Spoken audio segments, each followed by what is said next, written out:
Kanina, sabi ko kay Doc Manlisani ng Sila. Kami ang kanyang kapatid, ina at ama, subalit walang magawa. Ni hindi namin matiyak ang kaligtasan niya. Sawang-sawa na ako sa pagiging duwag.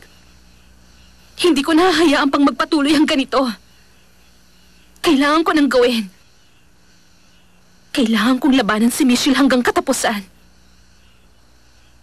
Kung maaari, Warang Yusin.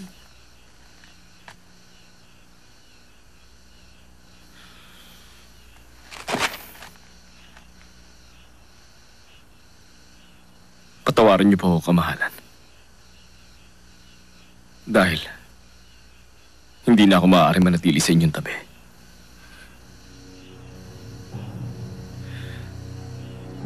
Kami ni Docman, magkasamang aalis ng Sila. Nais ko siyang ipagtanggol. Nais ko siyang pangalagaan. Nais ko mahalin si Docman habang buhay.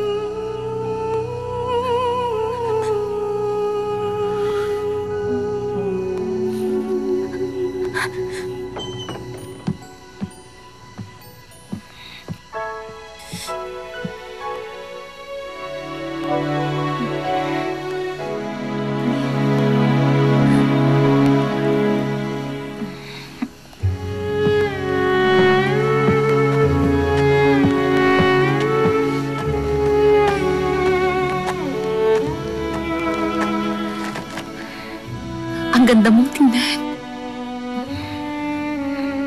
Pero yung buhok mo, bakit ganyan pa rin? Kapag nakadamit prinsesa ka, dapat ang buhok mo parang prinsesa din.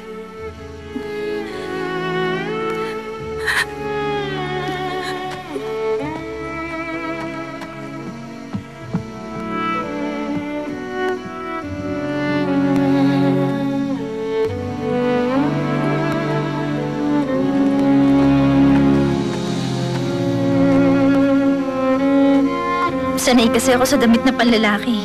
Ayun tuloy.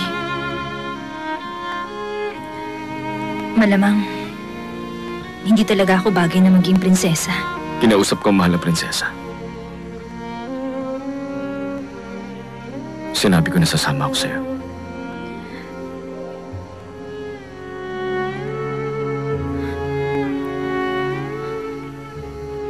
Natitiyak ko na labis siyang nasaktan. Siguro, Warang Yusin, hindi mo alam. Pero ako alam ko. Ikaw, Yusin, ang pinaghuhugutan niya ng lakas.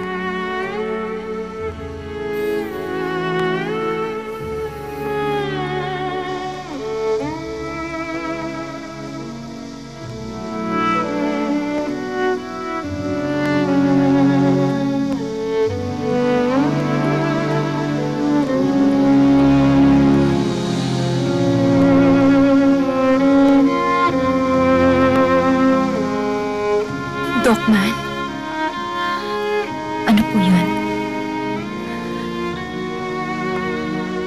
kahit ngayon lang, maaari mo ba akong tawaging ate?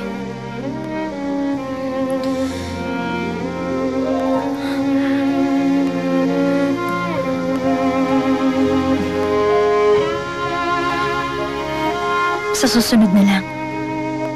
Masasabi ko yun pag nakita tayo ulit. Paano kung hindi na tayo magkita pang muli?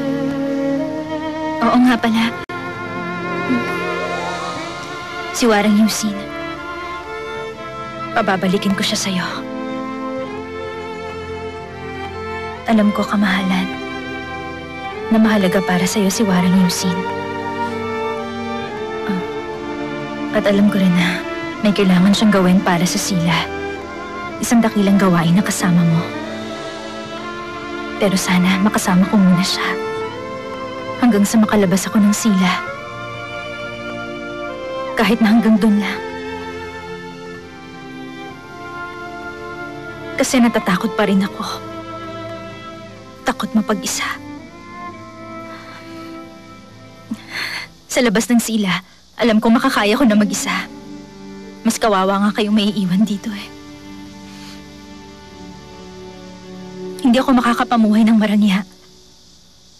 Pero alam kong higit sa akin ang mararamdaman mong kalungkutan. Dahil ang lugar na to, may kalakip na masasakit na alaala. Madilim ang mga daan na dapat mong tahakin.